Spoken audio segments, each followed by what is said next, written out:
A umět, že nevybírá, bude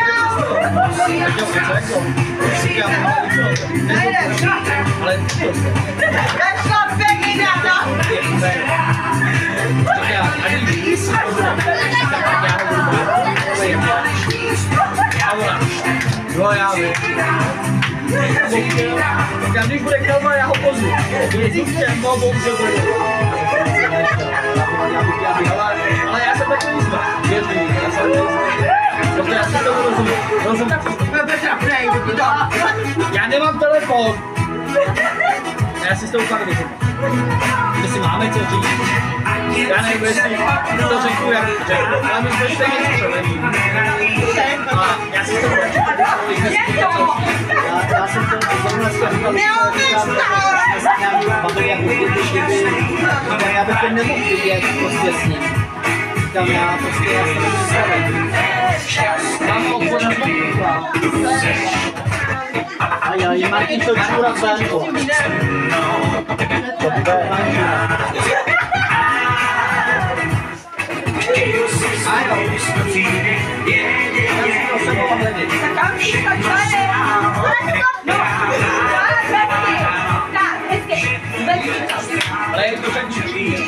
Jak to dělají ty děti? Mně nejde jenom.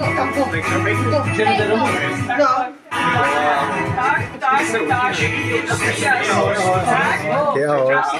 Čau, ahoj. Jedu.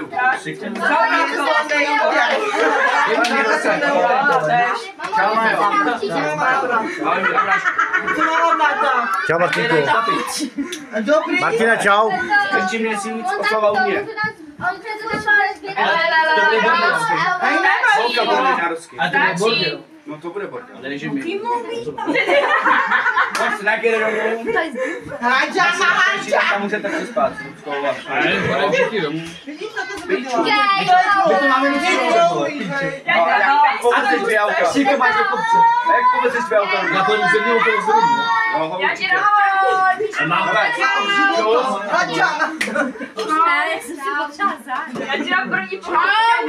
Ahoj. Martin! Řekni, máš vypnout bulku, Martin. No, taky jsem jim to řekl. Tak čau. A řekl jsem jim, že nepotřebuji hodiny. Vypnu to. Čemu? A já jako nic, jo. To je A já dneska. No já si myslím. To on chtěl lípačky. Ty chceš lípačky, chceš holku? A já mám Ale víc, já jsem to poznal jako v těch posledních chvíli. Dělej to. A byl takový rozdavač.